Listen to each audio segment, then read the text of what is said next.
Anyway, 30 years ago, I met Billy Ruth Loving at the Howard Day, and we started writing letters back and forth, and she sent, in one of her letters, she mentioned the book One Who Walked Alone, which had just come out, and she said, my old teacher, Novel and Price, reconnected me with my old teacher, Novel and Price. And I was like, your old teacher, okay. So I sent her a gushing fan letter and said, would you please forward this to Mrs. Ellis? To my delight, I got a letter from Mrs. Ellis very soon afterward, and we started writing back and forth. I told her that I frequently was going to New Orleans. I still had friends over there, and she invited me to stop by and see them in Lafayette. So that started a really wonderful friendship with Mrs. Ellis. In about 1989, I got a phone call from her saying that some former students of hers had optioned her book to make a movie. And I thought, oh, how terrific. Would I please meet them in Cross Plains and show them around? And at the time I was still living in Houston, so I could drive up and meet them. I said, sure, certainly that's a favor I'm going to do for Mrs. Ellis. So I met Michael Scott Myers and Benjamin Mouton here in Cross Plains, and we saw the local sites. I told them about places that Howard had lived and gone, and introduced them to some of the local folks. Michael was telling me that, oh yeah, well, we've got Dan Ireland's going to direct, and we're looking at Vincent D'Onofrio to play Howard. You know the scene in the where Novelin goes to the phone, and she's telling Mrs. Howard that, I want to talk to Bob. Yeah, I'm a writer too. Sure you are. That's kind of what was running through my Dan Ireland, Vincent D'Onofrio. Sure you are. But thanks to indomitable will, which is a distinctly Howardian trait, that movie was indeed made. Dan Ireland did indeed direct. Vincent D'Onofrio did indeed play Robert E. Howard. And of course it introduced the world to Renee Zellweger. So tonight we are honoring Novelin Price Ellis as we hear from her student, Michael Scott Myers.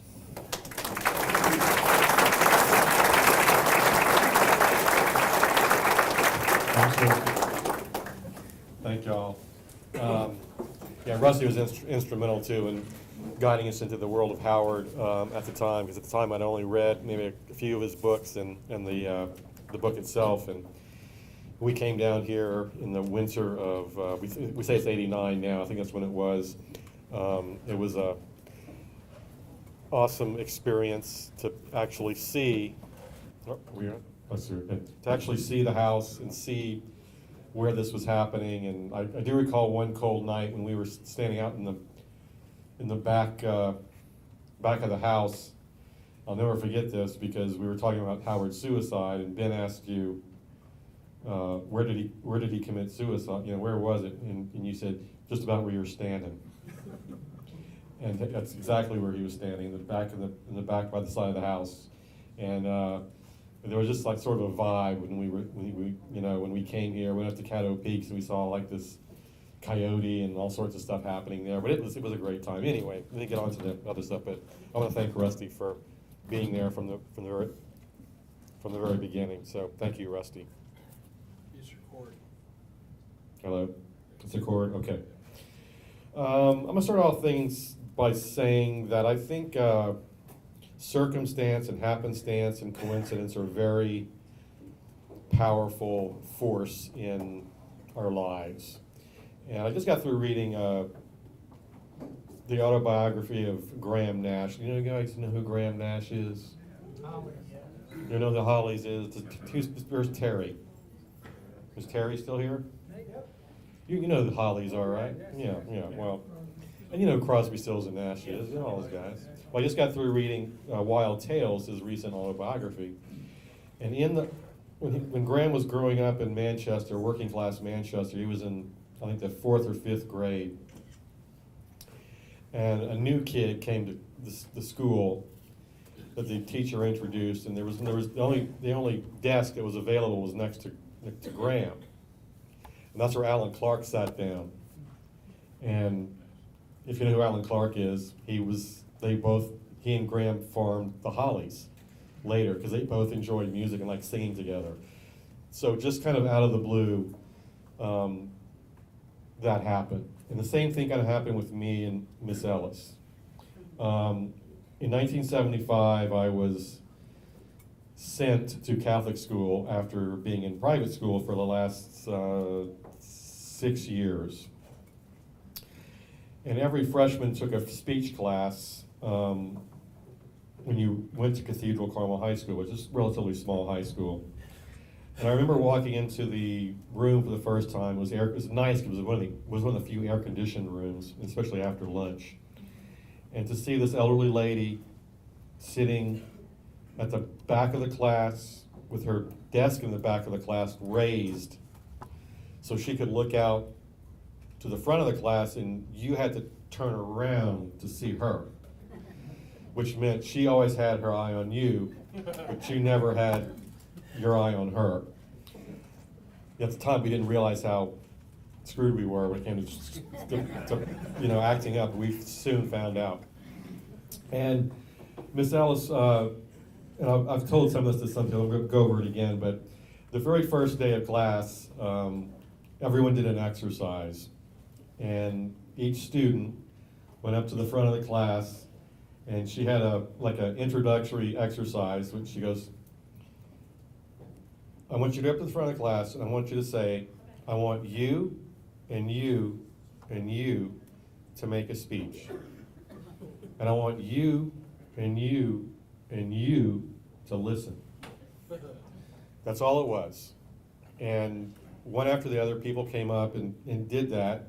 And usually it was something like, I want you make a speech. I want you to listen. And off they went. It's the less time up in front of people, the better. But little did we know that she had evil designs on each student that went up there to do this, because she wasn't just teaching speech at that point. She was recruiting for the speech team and the drama team and everything else, because she knew when you went up there and you had that little something, a little extra, when that person came up who didn't want to be there, but it put a little oomph into it, it said something like, I want you and you. You didn't know it at the time, but you were done for at that point. Because a couple of days later, she would say, Michael, see me after class. See me after school. And that's when she would lower the boom and say, I want you to be on the speech team. So now, instead of having her just for freshman speech, I'm hooked into 4 years of Miss Ellis and the speech. I was a debater and an orator and whatever. So instead of having just 1 year with one class, I had 4 years. So I got to know her quite well in the 4 years I was there.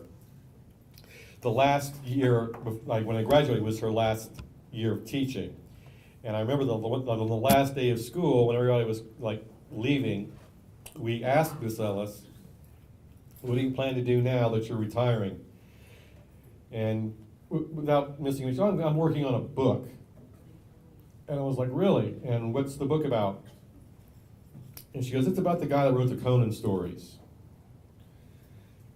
And I had been reading the comic books probably since early 70s, the Marvel comics, so I knew who Conan was. But I didn't go much further than that. I thought, that's really interesting, good luck, have fun, and, thank you. Send me a copy when it's done. Yeah, right. Sure you are. But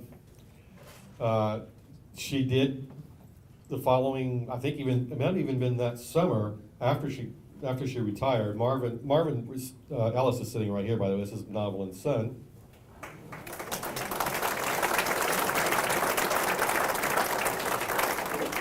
And I do believe it was at least that summer that she took off with Ben Mouton as her chauffeur to drive up to Cross Plains in Brownwood, revisit all the places and actually met Clyde Smith and Truett Vincent, who were also alive at the time, to talk about Robert, and she gathered all this information for the book. So flash forward five years, I am now in Los Angeles. I am working for Canon Films. I've been working there for a little while as a international publicity coordinator. And I get a package in the mail, and I open it up, and it's this book, this pink covered book with called One Who Walked Alone. I wasn't sure what it was at first. Then I saw the name. Oh, it's Miss Ellis's book. Awesome. So I took it out. I started reading it that week, read about 1/3 of it, and put it down. I don't know what it was, and maybe it just wasn't exciting enough. It wasn't what I really thought it was. It was kind of wordy, and like people talking in the car. You know, I'll pick it up at some point later and finish it.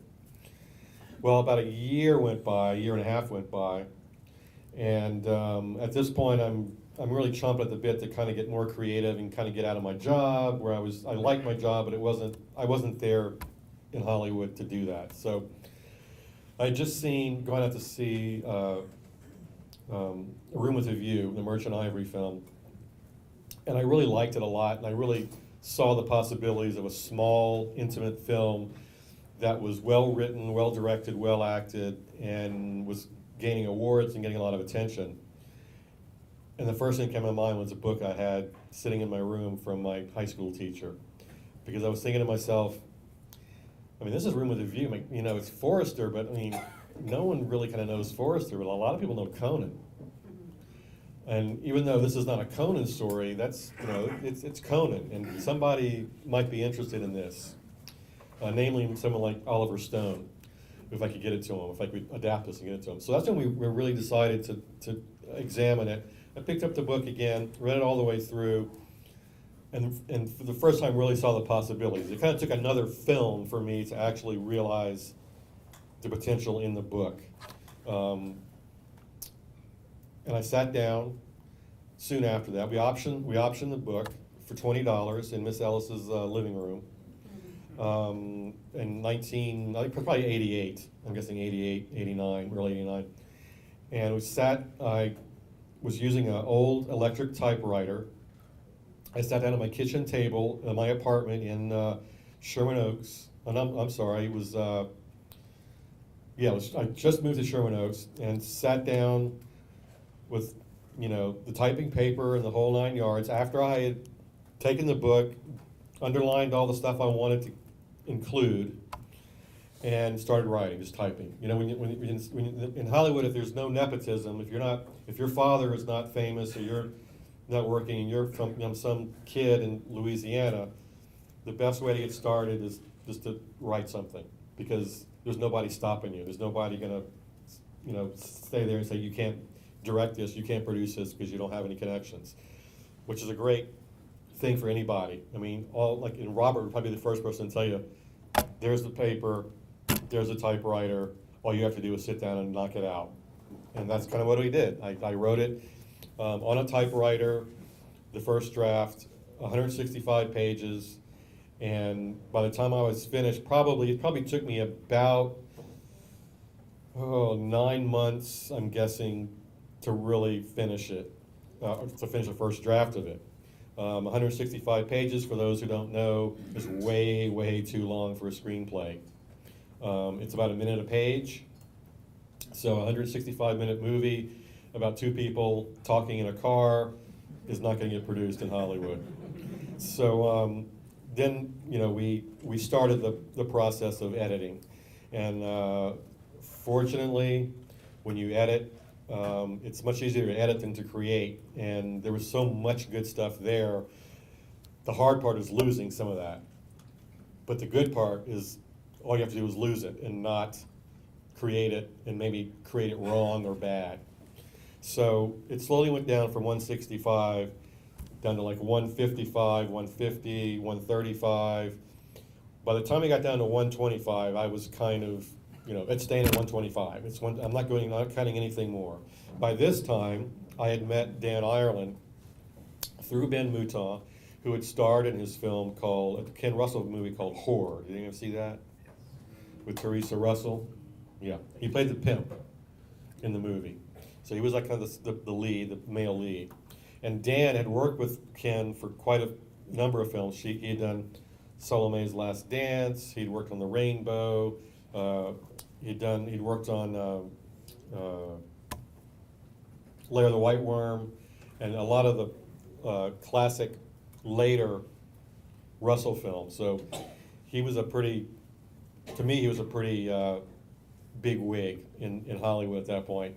And the first time I met him at the farmer's market, I didn't know what to expect. I thought this guy was, I pictured him walking in as a sort of a distinguished guy in a suit who, you know, maybe a little pompous. You know, I've been working with Ken Russell, I've been doing work with John Huston, and when I met him, I was totally blown away. He was totally different. Big, you know, big laugh, you know, just very nice and just a great person to work with. And I was very relieved. I didn't have to, you know, really perform or kind of act like someone else. But we met. I originally gave him the big draft, and he was, oh yeah, this is, yeah, I'll go and read this, and I'll get back to you. So when he finally did, he was like, oh yeah, I like it, but you know, we've got to cut. We've got to take it out of the car. We got to cut it. And I begrudgingly started to do that over the next year and a half, 2 years. And there were some fights there. I'm not losing that. I'm not losing that. And you know, eventually it was lost. And he was right about almost everything about the script. And by the time we got it down to about 125, he kind of capitulated and said, okay, we'll go ahead and send it out to Vincent D'Onofrio, who we wanted from the very beginning. Everyone has seen Full Metal Jacket, correct? Okay, I had seen Full Metal Jacket in '87, and I've been following him since I saw Mystic Pizza, and by that time he'd done maybe 4 or 5 movies. And I was thinking, you know, this guy, man, he has, it's an easy cast because he has all the pieces. He looks like Howard, he has the intensity, he has the vulnerability. This is the guy we need to get. And Dan agreed. There was a short time where he was like, well, you know, if we, you know, Vincent's good, but you know, we can, you know, if we can get a bigger name, we might try and get that. It's like, no, man, we just gotta go for Vincent. You know, maybe we can try and get a bigger female name, but Vincent's the guy. So in the early '90s, probably about 90, I guess it's probably about 92, 92, 93, Vincent. The script was sent to Vincent. At the time, he had just completed The Player, and he was kind of a hot actor in Hollywood and established at this point. And he was getting scripts, and I know some of you have heard this before. I'm kind of going to tell this to people who haven't heard me. But he had a stack of scripts. Went to his house. He had a stack of scripts in his office, almost as high as his table. But because this was a leading role in a movie, he was mostly a character actor. Because it was a leading role, the agent said, don't read those right now, read this. And he did, and as soon as he read it, he came aboard, and we were overjoyed. And because at least at that time in Hollywood, if you get a name for your small picture, you have a 30% chance of getting it made. You know, even if you have a small attachment. And at the time, Vincent suggested another actress named Olivia d'Abo. You know who Olivia d'Abo is? Wonder Years, Conan the Destroyer. We always thought it would have been really amazing if Olivia d'Abo would have been in our movie after being in Conan the Destroyer. You know, she'd also done Bolero, so we won't say.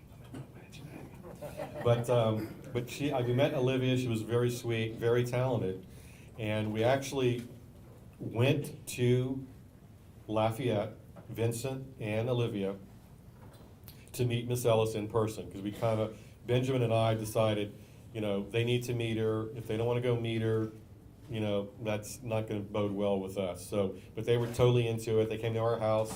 They were staying at the Hilton. They were eating crawfish and doing the whole thing.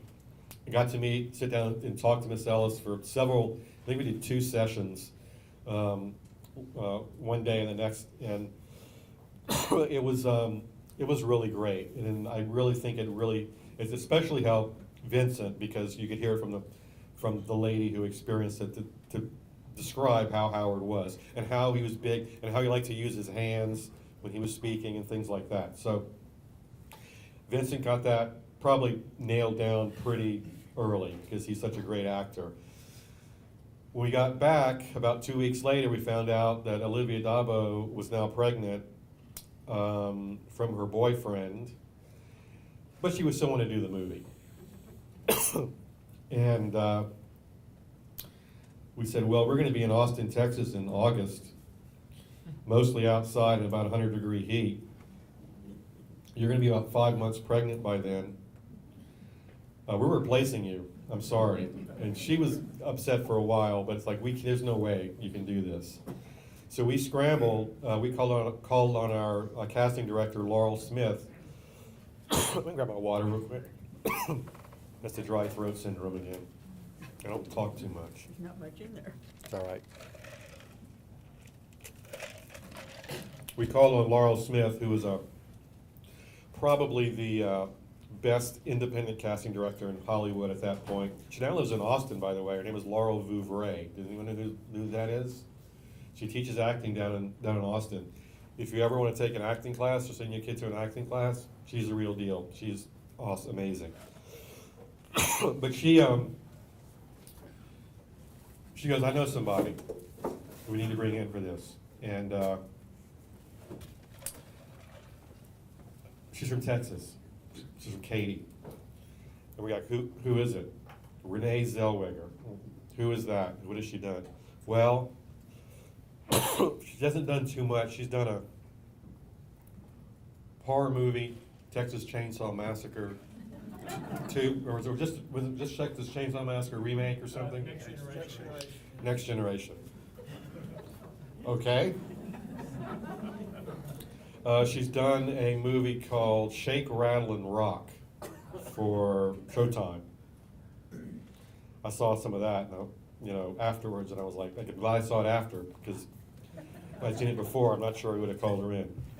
And she'd done Love in a 45 with Rory Cochrane, which is kind of a Bonnie and Clyde. I'm like, well, really? Is this something you think we should read? Definitely, she's really talented. So, on the West, one day in the studio down where Laurel's office was, she came in. She read the monologue, which didn't make the movie.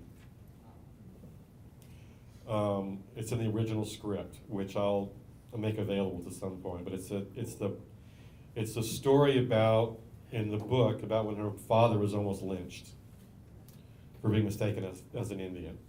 Okay, it was not in the movie. It was the monologue that she read.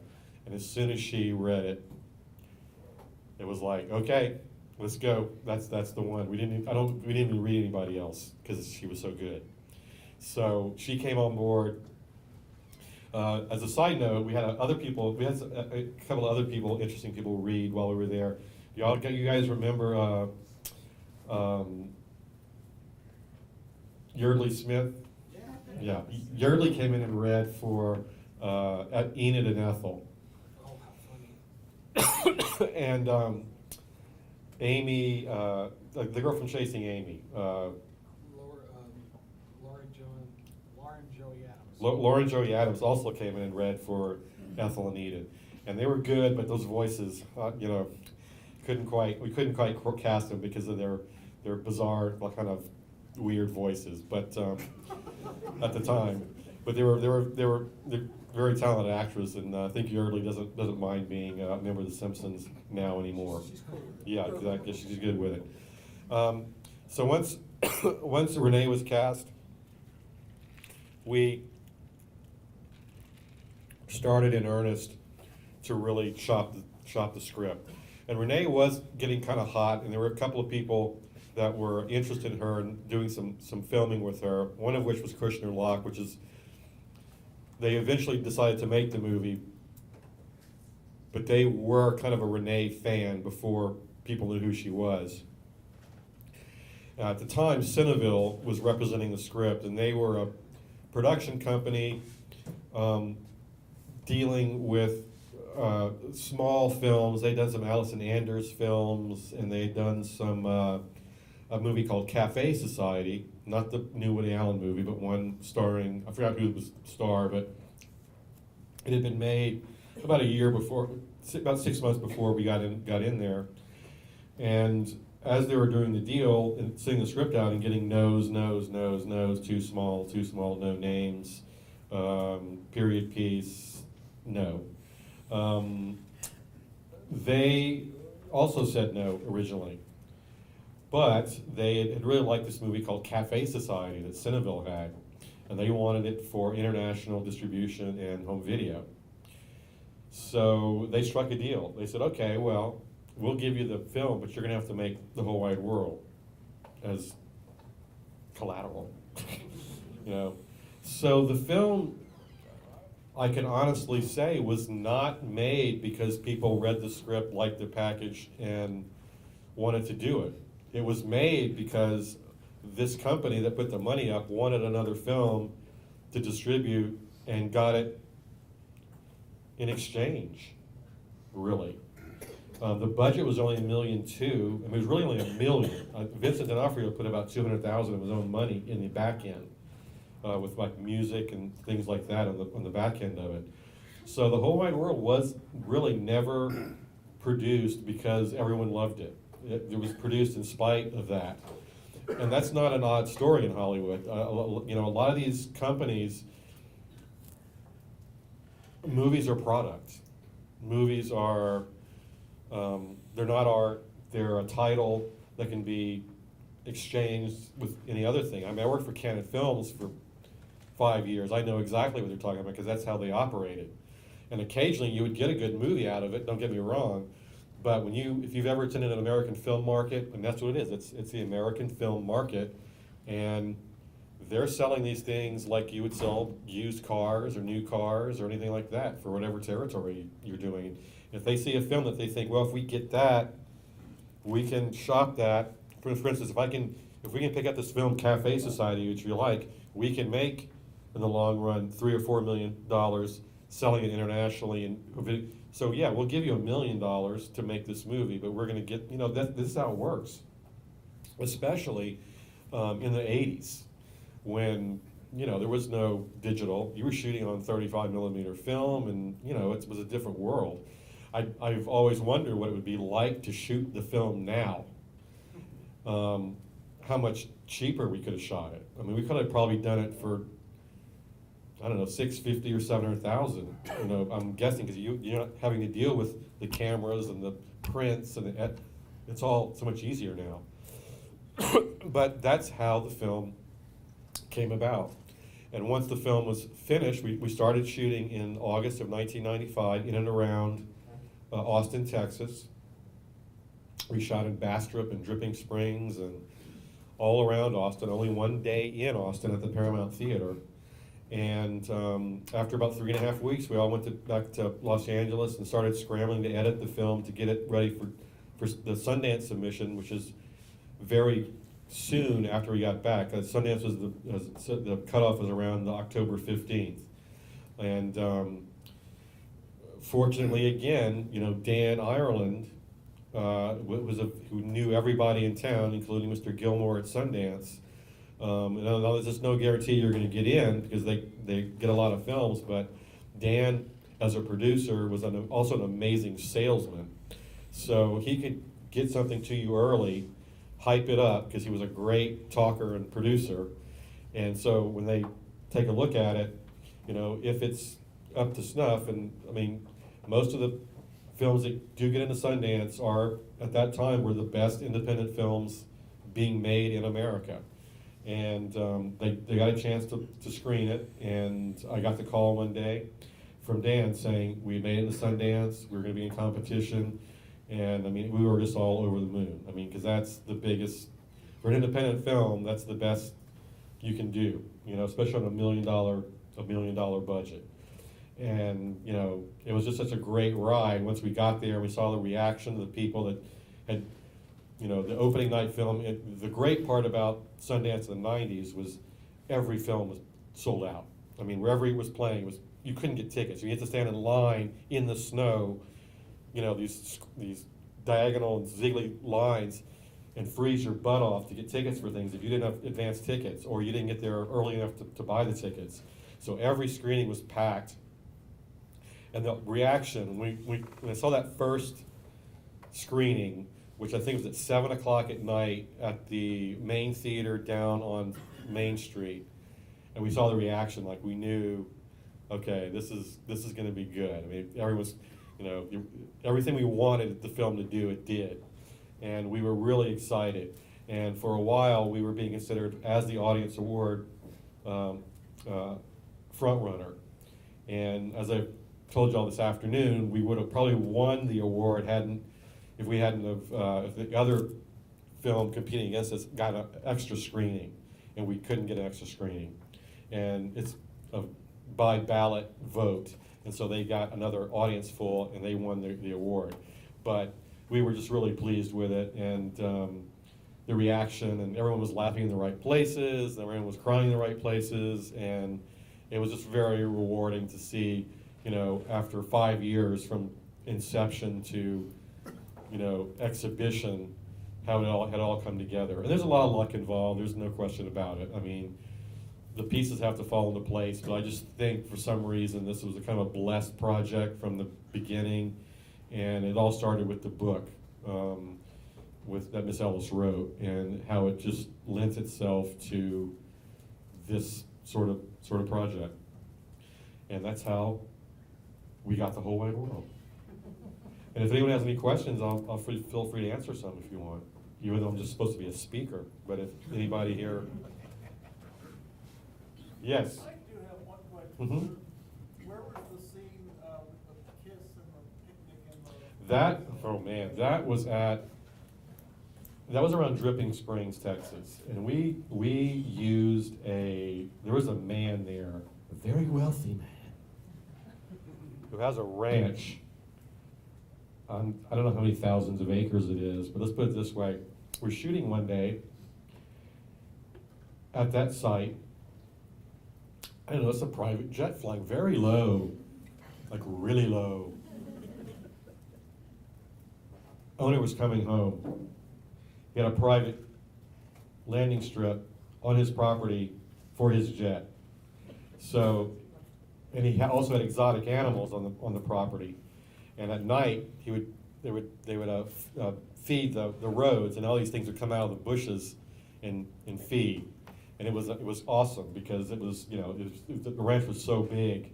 He had, you know, all these African gazelles and things like that on the property. And it was just a beautiful piece of property. It's right along the Colorado. Pedernales. Which one? Pedernales. Pedernales, okay. And, you know, it's just a beautiful piece. They actually had caves and stuff there, and we actually shot one of the scenes that didn't make it into the movie in those caves. And just beautiful Dripping Springs. I don't remember the name of the gentleman, but it was nice. Anybody else? Which scene did he ask about? Which scene did he? The kissing scene. The kissing scene. This is probably a really dumb question. There's no I know dumb the questions. answer. Why do, not just this film, but any film similar to this, why do you not shoot it where it actually originally We had happened? that question today. We'd have loved to come up here and shoot. I want to shoot at Burkett Bridge, because I think Burkett Bridge is awesome. And it's just a matter of the crew, getting the crew out of, you know, because when you're working on a feature film, you probably have, oh boy, at this time, we probably had a crew of about 30, 45 people working on the film, everything, the costumes, to costumes, to PAs, all that stuff. And there's travel involved. There's no way we could have put everybody up here. Well, true. So in Texas, you basically have 3 sites you can pull from: Austin, Dallas, or Houston. And Austin was the closest to here and looked like here the best. So it's almost always a question of the crew and logistics, yes. Yes. Were there any things that Noveline objected to after did you get to view the film? She did. And Yes. were there any things that She hated it. really? No, no, no. No, we had this question also today. She liked the movie, but as I was saying, it's hard when you're watching a movie about yourself to take it in any sort of context. You know, I think she enjoyed the film, but I can't say for sure what she really thought of it, because it's an odd situation, you know, watching a movie about your younger life that it's supposed to, I don't know, I can't even imagine what it'd be like, you know, just that whole. And it was made by somebody you taught. Yeah, well, but even that, I mean, that's kind of beside the point. It's just watching a movie about you. I mean, So there was nothing she really objected to, or she didn't verbalize? no, nothing like that, no. verbalize nothing? Yeah, we were terrified when she was watching the film for the first time. I was out, I couldn't watch it. I was out in the lobby talking to the theater manager. Dan Ireland was sitting about 5 rows behind Noveline by himself, so he could make a quick escape if she decided to. And he said, I didn't watch the film. I was watching Noveline the whole time because we were very concerned. And we did screen it for in the spring of '96 with Billy Ruth Loving came down. And we screened it in Lafayette as a private screening for her.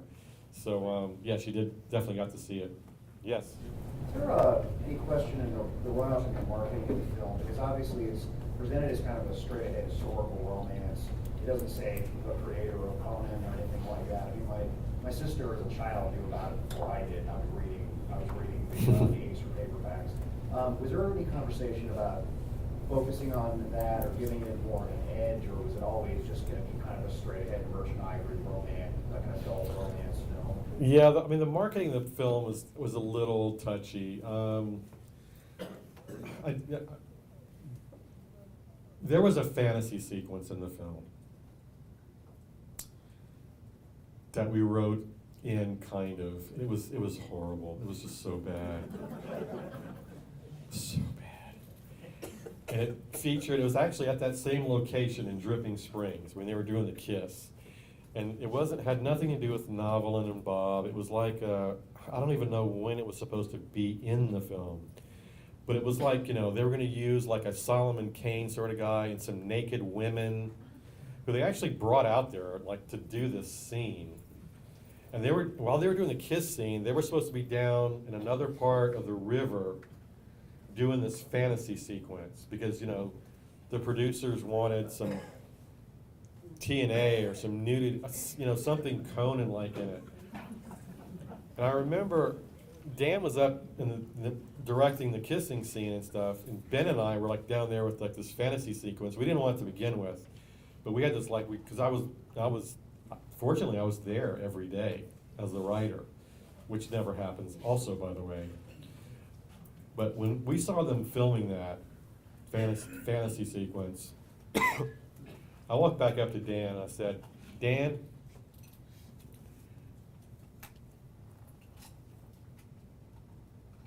you better film this kissing sequence really good because there ain't no way we're using that fantasy sequence. There's no way that this is being in the film. And to Dan's credit, he goes, oh, I know. He was just doing it to appease these producers back in Hollywood. Saying, oh yeah, we shot it, yeah we did, yeah. So he knew it wasn't gonna happen. So, but the marketing was, you know, it's not a Conan film. It's not necessarily about Robert E. Howard. It's her story, and the marketing could have been done better. It's always a crapshoot. I mean, even after the film is finished, you've got to start over again with the marketing because if that fails, well, you failed again. And a lot of filmmakers don't realize that. They'll write the script, they'll make the movie. I mean, it's an awesome movie. Don't know how to market it. No one ever sees it. It's done. And Sony released it, I think, at the wrong time as well. It was released on December 23rd, 1997. You know, 2 days before Christmas, with 8 or 9 other movies, big movies opening, and it just got lost. So, yes. Considering all the other things you mentioned, do you think there's any way you could perhaps do a remake or a re-release? A remake, I doubt. re-release, you never know, you never know. I doubt it'll be in theaters, it's just that the time for that is gone now with all the technology and stuff. But it really found its home in home video afterwards, so I was pleased about that. But I seriously doubt it'll be re-released in theaters, just because it's, you know, it's just not done. It's just so prevalent on other mediums and stuff now. To me, at least, the absolute greatest scene in the film was the scene where Howard explains to Novelin about Conan and what he is. Mhm. I've not read her memoir. Was that from her memoir? Did you make that up? I think I wrote a lot of that, because I had heard, you know, I kind of used a lot of some of the Marvel-esque sort of things, kind of describing him in that sort of way, for that little piece. Well, that just Vincent D'Onofrio just did it so beautifully. Well, yeah, I mean, he's, And that it had that kind of mystical score in the yeah. background. It's just The beautiful. one thing that Neville said, that whenever he talked about Conan, that's how he did it. Mhm. So I just had to write it that way, because that's like if, you know, when you push that button, that's what you would get. So I had to make it, you know, I needed to write it that way, that dramatically, because that's how he did it, from her, so. Yes. Yeah, you may not have had anything to do with this, but as I recall, after the film had its theatrical run, there was some delaying of the release of the video because Renee was going to be in Jerry Maguire. Well, initially the film was delayed, yes, because, How did that pan out for you? well, I mean, like I said, I think they tried to release it around the same time as Maguire, because remember, the film was finished in '96 at Sundance, January '96. They held the film almost a whole year, because she shot Maguire soon after that, and it was ready to go by Christmas time at the same time. And they were thinking, well, we'll hold the film because we'll have Renee in 2 movies, and that'll work. But in hindsight, a movie like this probably should have been released earlier, like maybe October, November, and then when Maguire comes out in December, you know who she is, but it's another movie. I think it was too close at the time. You know, this was a movie that shouldn't have been released at Christmas time anyway, you know, or held another 3 to 4 months to the spring with her, when her name was out there and get big already. So I think that was probably a screw up. A lot of these people think, well, everyone knows her in Hollywood. Yeah, but no one knows her anywhere else yet, you know. I'm also thinking D'Onofrio was in Men in Black sometime in that same neighborhood. Men in Black? Oh, he was in that, yes. He played the Roach. A wonderful Roach. Was that the same time frame? That was several years after, yeah. Several years after, yeah. So they were doing nothing like that. Yes. Have you, or did you stay in touch with the people involved in that film, actors and? Oh, yeah. I had another project with Vincent. I just saw Vincent last year while he was doing Magnificent Seven. I have not talked to Renee in a long time. I couldn't make it out to Dan's memorial service. Dan has recently passed away, by the way. But she was there, Vincent was there. I still have actually friends from the crew. The sound guy, Ken Siegel, is a good friend of mine. He did Reservoir Dogs and all this amazing sound guy. I still talk to the script supervisor, who's now in Washington, by the way. Her name was Renee Rosenfeld. So yeah, I know Helen Cates, who played Enid, is a really good friend of mine in Los Angeles. And of course, Ben Mouton's one of my best friends. So yeah, I've kept up with a lot of the folks that worked on the project. Anybody else? Well, thanks for having me. It's been great. This is the best thing that came out of the whole wide world, man. It's coming up here and visiting you guys all the time. You're my fan base. Like, you know, you're the only fan base a writer has in America. But it's been awesome, and thanks for having me. And I'll keep coming back when I have the chance. And hopefully, I'm thinking next time we should maybe try and get show the movie back in Abilene again, maybe as a 20th anniversary of the screening in Abilene, which I think was in '97. So maybe go back to Abilene and screen it in the Paramount again. On a nice big, big screen, good stuff. So we'll try that. But thank you so much.